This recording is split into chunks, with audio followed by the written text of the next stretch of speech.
Chapter 4. That was how I had learned a second very important thing, which was that the planet he came from was hardly bigger than a house. That couldn't surprise me much. I knew very well that except for the huge planets like Earth, Jupiter, Mars, and Venus, which have been given names, there are hundreds of others that are sometimes so small it's very difficult to see them through a telescope. When an astronomer discovers one of them, he gives it a number instead of a name. For instance, he would call asteroid 325. I have serious reasons to believe that the planet the Little Prince came from is asteroid B612. This asteroid has been sighted only once by telescope in 1909 by a Turkish astronomer who had then made a formal demonstration of his discovery at an international astronomical congress. But no one had believed him on account of the way he was dressed. Grown-ups are like that. Fortunately for the reputation of asteroid B612, a Turkish dictator ordered his people, on pain of death, to wear European clothes. The astronomer repeated his demonstration in 1920 wearing a very elegant suit, and this time everyone believed him.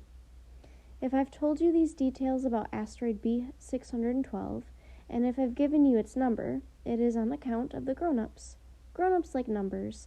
When you tell them about a new friend, they never ask questions about what really matters. They never ask, what does his voice sound like? What games does he like best? Does he collect butterflies? They ask, how old is he? How many brothers does he have? How much does he weigh? How much money does his father make? Only then do they think they know him. If you tell grown-ups, I saw a beautiful red brick house with geraniums at the windows and doves on the roof, they won't be able to imagine such a house. You have to tell them, I saw a house worth 100,000 francs. Then they exclaim, what a pretty house. So if you tell them, the proof of the Little Prince's existence is that he was delightful, that he laughed, and that he wanted a sheep. When someone wants a sheep, that proves he exists. They shrug their shoulders and treat you like a child.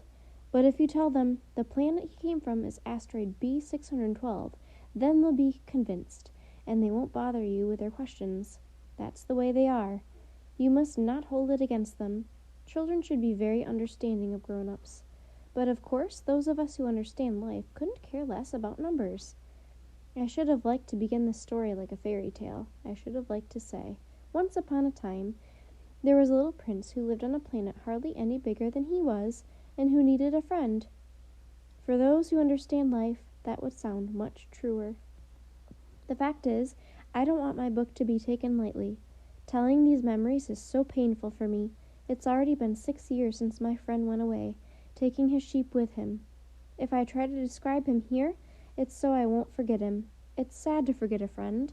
Not everyone has had a friend, and I might become like the grown-ups, who are no longer interested in anything but numbers.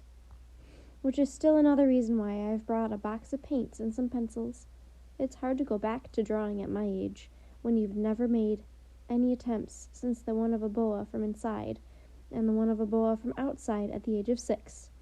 I'll certainly try to make my portraits as true as life as possible. But I'm not entirely sure of succeeding.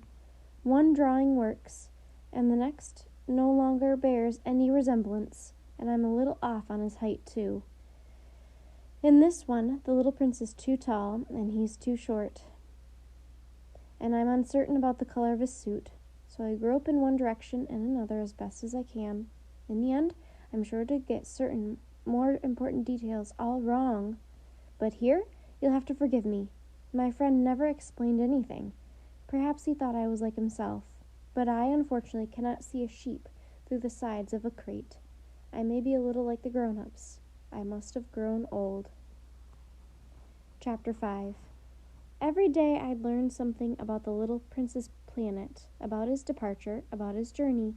It would come quite gradually in the course of his remarks. This was how I learned on the 3rd day about the drama of the baobabs. This time, too, I had the sheep to thank, for suddenly the little prince asked me a question, as if overcome by a grave doubt. Is it true that sheep eat bushes? Yes, that's right. Ah, I'm glad. I didn't understand why it was so important that sheep should eat bushes, but the little prince added, and therefore they eat baobabs too? I pointed out to the little prince that baobabs are not bushes but trees as tall as churches, and that even if he took a whole head of an elephant's back to his planet, that herd couldn't finish off a single baobab. The idea of the herd of the elephants made the little prince laugh. We'd have to pile them on top of another planet. But he observed perceptively, before they grow big, baobabs start out by being little. True enough, but why do you want your sheep to eat little baobabs? He answered, Oh, come on, you know, as if we were talking about something quite obvious. And I was forced to make a great mental effort to understand this problem all by myself. And in fact, on the little prince's planet, there were, as on all planets, good plants and bad plants. The good plants come from good seeds, and the bad plants come from bad seeds, but the seeds are invisible. They sleep in the secrecy of the ground until one of them decides to wake up. Then it stretches and begins to sprout, quite timidly at first, a charming, harmless little twig reaching toward the sun. If it's a radish seed or rosebush seed, you can let it sprout all it likes. But if it's the seed of a bad plant, you must pull the plant up right away, as soon as you recognize it. As it happens, there were terrible seeds on the little prince's planet, baobab seeds. The planet's soil was infested with them. Now, if you tend to a baobab too late, you can never get rid of it again. It overgrows the whole planet. Its roots pierce right through. And if the planet is too small, and if there are too many baobabs, they make it burst into pieces. It's a question of discipline, the little prince told me later on. When you've finished washing and dressing each morning, you must tend your planet. You must be sure you pull up the baobabs regularly, as soon as you can tell them apart from the rose bushes, which they closely resemble when they're very young. It's very tedious work, but very easy. And one day he advised me to do my best to make a beautiful drawing for the edification of the children where I live. If they travel someday, he told me, it could be useful to them. Sometimes there's no harm in postponing your work until later. But with baobabs, it's always a catastrophe. I knew one planet that was inhabited by a lazy man. He had neglected 3 bushes. So following the little prince's instructions, I have drawn that planet. I don't much like assuming the tone of a moralist, but the danger of baobabs is so little recognized, and the risks run by anyone who might get lost on an asteroid are so considerable that for once I am making an exception to my habitual reserve. I say, Children, watch out for baobabs. It's to warn my friends of a danger of which they, like myself, have long been unaware that I worked so hard on this drawing. The lesson I'm teaching is worth the trouble. You may be asking, why are there no other drawings in this book as big as the drawing of the baobabs? That's a simple answer. I tried, but I couldn't manage it. When I drew the baobabs, I was inspired by a sense of urgency. Chapter 6. Oh, little prince. Gradually, this was how I came to understand your sad little life. For a long time, your only entertainment was the pleasure of sunsets.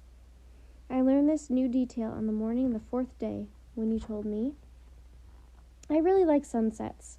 Let's go look at one now. But we have to wait. What for? For the sun to set. At first you seemed quite surprised, and then you laughed at yourself, and you said to me, I think I'm still at home. Indeed, it's noon in the United States. The sun, as everyone knows, is setting over France. If you could fly to France in 1 minute, you could watch the sunset. Unfortunately, France is much too far. But on your tiny planet, all you had to do was move your chair a few feet, and you would watch the twilight whenever you wanted to. One day, I saw the sun set 44 times, and a little later you added, You know, when you're feeling very sad, sunsets are wonderful.